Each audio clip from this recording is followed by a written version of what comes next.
कुंडली देखने के बाद सबसे इंपॉर्टेंट काम होता है कि आपको एक अच्छे से उपायों की, रेमेडीज की लिस्ट दी जाए। लेकिन मैंने ज्यादातर देखा है कि बहुत से लोग गलत रेमेडीज को ट्राई करते रहते हैं कि उपाय करना किसी और प्लेनेट का है, करते किसी और प्लेनेट का है, या प्लेनेट कहीं बैठा है जहां पर, है ना, उसका उपाय करते हैं। मान लो किसी शुभ ग्रह का दान करने लगते हैं, जबकि शुभ ग्रह का कभी दान नहीं किया जाता, है ना। कभी कभार क्या होता है कि कुंडली के अंदर एक प्लेनेट है, वो अशुभ भी रिजल्ट दे रहा है और शुभ भी रिजल्ट दे रहा है, तो उसको बैलेंस कैसे करना है वो नहीं पता लोगों को। अगर दान करने लगे तो उसका शुभ फल कम हो जाएगा, अगर वो उसको मंत्र से या कैसे भी उसे और एक्टिव करने लगे तो उसका अशुभ ज्यादा हो जाएगा, अगर वो नेगेटिव प्लेनेट है, अगर वो आप कहें कि क्रूर प्लेनेट है।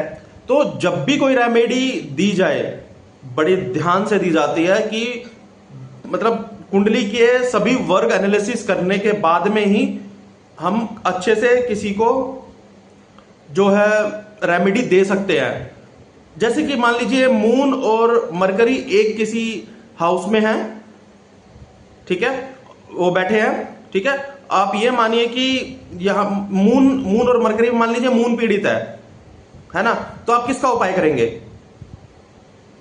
आप किसी के पास जाएंगे तो कहेंगे कि ठीक है मून का दान कर लो, वो सही हो जाएगा, जबकि मून तो एक शुभ प्लेनेट है, उसका तो दान किया ही नहीं जा सकता, और मून पीड़ित है यहां, तो हम मरकरी का उपाय करेंगे। मरकरी का जब उपाय करेंगे तो उससे मून अच्छा हो जाएगा।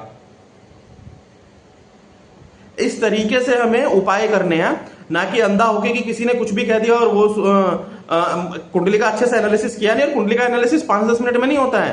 एक कुंडली को एनालिसिस करने के लिए कम से कम नहीं तो आधा पौना घंटा चाहिए। 5-10 मिनट में किसी भी कुंडली का एनालिसिस नहीं होता।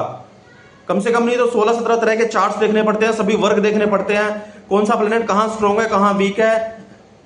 प्रोफेशंस के लिए अलग वर्क चार्ट देखना पड़ता है, मैरिज के लिए अलग वर्क चार्ट देखना पड़ता है, संतान के लिए अलग चार्ट देखना पड़ता है, सुख दुख के लिए अलग चार्ट देखना पड़ता है।